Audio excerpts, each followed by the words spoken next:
Pour moi, les droits de la femme, c'est les droits qu'on accorde aux femmes en égalité à ceux qu'on accorde aux hommes également. L'ensemble des règles qu'on a mis en place afin que les femmes puissent bénéficier des mêmes privilèges économiques, politiques ou sociaux que les hommes dans la société. C'est un combat et une égalité entre les hommes et les femmes. The rights of women to me is all about equality because at the end of the day there are the same amount of men and women in the world, so why would we have men be more valued or have their ideas or opinions be more valued? Alors les droits des femmes, c'est avant tout des droits humains qui permettent justement aux femmes dans chaque nation de vivre décemment, de vivre librement, de vivre de leur éducation, de trouver un métier qui leur plaît. For me, women's rights is like just trying to have an even playing field, treating them equally, having like the same opportunities for men, especially when it comes to the workforce, I think. C'est de s'assurer que les femmes aient les mêmes droits que les hommes, quelle que soit leur origine, leur statut social, et il y a beaucoup de travail encore.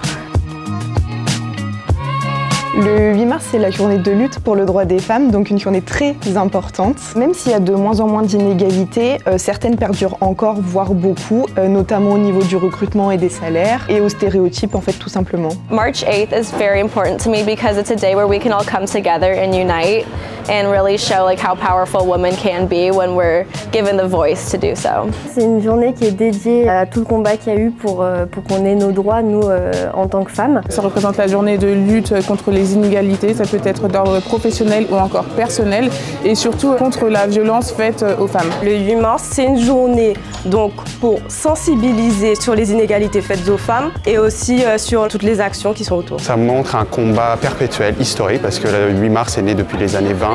On doit prendre en compte que c'est un combat universel et qui doit être mené par toutes les institutions internationales. C'est une journée particulière, entre guillemets, dont on parle tout le temps, médiatiquement. On peut se poser la question du pourquoi elle n'est pas fériée. Une journée où tout le monde travaille, on ne va pas forcément aller à une manifestation, à une protestation quelconque pendant nos heures de boulot. Donc ça peut pénaliser les femmes qui veulent militer alors qu'elles travaillent, elles ont une activité, elles ne peuvent pas. On célèbre les avancées des droits de la femme. On fait le point sur ce qui a été fait et sur ce qui reste à faire sur la question de la place de la femme dans la société. Les femmes devraient être reconnues à leur juste valeur tout au long de l'année sans qu'on ait besoin de faire une journée spéciale pour célébrer leurs droits. Tant que l'égalité n'est pas atteinte, le 8 mars doit continuer d'être célébré. Il y a certains postes que les femmes ne peuvent pas atteindre, donc je me dis qu'il faut encore plus de patience et beaucoup plus de travail pour arriver à ce niveau-là. En France, on a quand même pas mal de droits, mais dans d'autres pays, c'est toujours énormément bloqué. Du coup, pour moi, le 8 mars, c'est une journée consacrée à toutes ces femmes qui n'ont pas les mêmes droits et à nous qui avons des droits, mais qui en voulons peut-être davantage. Pour les violences faites aux femmes, moi à Paris, je vois plein d'actions justement pour dénoncer ce genre de comportement. Et c'est bien qu'il y a ces journées-là pour rappeler qu'on devrait avoir des vrais mécanismes en fait. In the US, we've recently had issues with abortion. It's like it was legal, now it's kind of legal, but not really depending on the state. I think that was kind of a step backwards, especially for women's rights. You should be able to choose whether or not you can have a child. I think it's a little ridiculous. For me, it's just to keep on fighting for whatever rights you can fight for. On célèbre les victoires qui ont été acquises. Donc je pense au droit de vote, droit à l'avortement. S'il y a une chose qu'il ne faut pas oublier, c'est que ce ne sont pas des acquis. Personnellement, oui, parce que je suis dans un cas assez personnel qui est celui de la transidentité.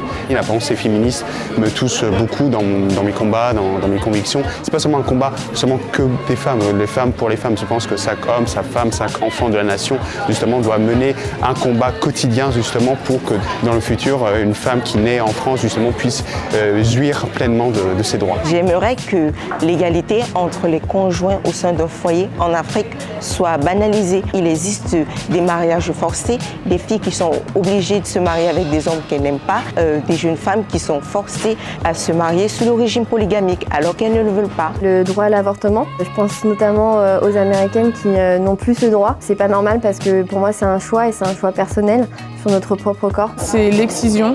Dans mon entourage, je connais des personnes qui ont été touchées malheureusement par cette pratique, qui est encore très courante, qui se fait encore de nos jours. C'est un combat personnel que je mène en fait pour stopper cette pratique. La femme contemporaine, elle est beaucoup plus qu'une simple mère ou une épouse. Elle devrait être libre de ses choix, dans ses actions aussi. I think it's really important that we're on a level playing field. We both get the same opportunities, same chances, and that's what the rights of women are for me.